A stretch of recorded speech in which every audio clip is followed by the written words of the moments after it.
नमस्कार मित्रांनो, नशिबाने सिरियलमध्ये काय घडले आपण ते बघणार आहोत। गिरिजाचा भाऊ रावण दहनासाठी जाण्यासाठी हट्ट करत असतो, वारंवार फोन लावत असतो।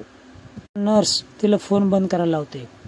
इकडे रुद्रा घरी जाताना तिच्या लक्षात येतं की साडी त्याच्याबरोबरच आहे। तो पुन्हा हॉस्पिटलकडे वळतो। गिरिजा त्यावेळेस चौकशी करू लागते, तुम्ही कुठून आलात, तुम्ही रस्त्यावर पडला होतात, तुम्हाला काय आठवतंय का?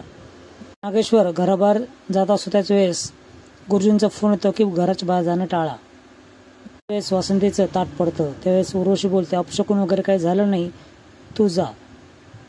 तो गेल्यानंतर तिला जोराचा धक्का देते। कोणच रावणाला कसे जाळणार असं ती वासंती बोलते।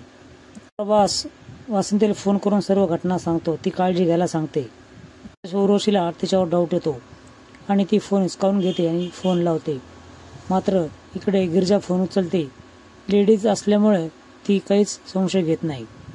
इकडे नागेश्वरचे गुंड त्याला शोधण्यासाठी हॉस्पिटलमध्ये आलेले असतात। एक ना एक खोली शोधून काढा असं तो बोलतो। गुंड नेमकं रुद्राला बघतात आणि हे दोघांना बोलताना आतमधून प्रभास बघतो।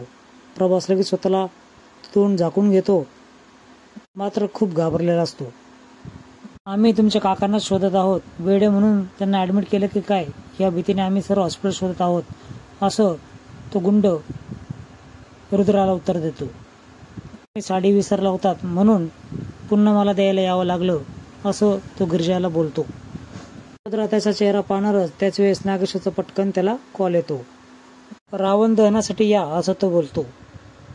आता गिरिजाला देखील जायचं असतं। त्यावेळेस रुद्रा बोलतो की चला आपण दोघं एकाच गाडीवर जाऊयात। उर्वशीला खूप टेन्शन आलं असतं। वासंती काही करून प्रभासला मदत करतच असणार, पण पुराव्याबाबत ती काय बोलत नसते।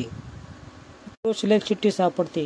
देवी की आणि अंगद यांची मुलगी म्हणजे वारस जिवंत आहे असं त्या चिठ्ठीमध्ये लिहिलेलं असतं। प्रभास त्या वारसाला समोर आणणार। अशीच नवीन अपडेट्स बघण्यासाठी चॅनल सबस्क्राईब करा, बेल आयकॉन दाबा। व्हिडिओ पाहिल्याबद्दल धन्यवाद।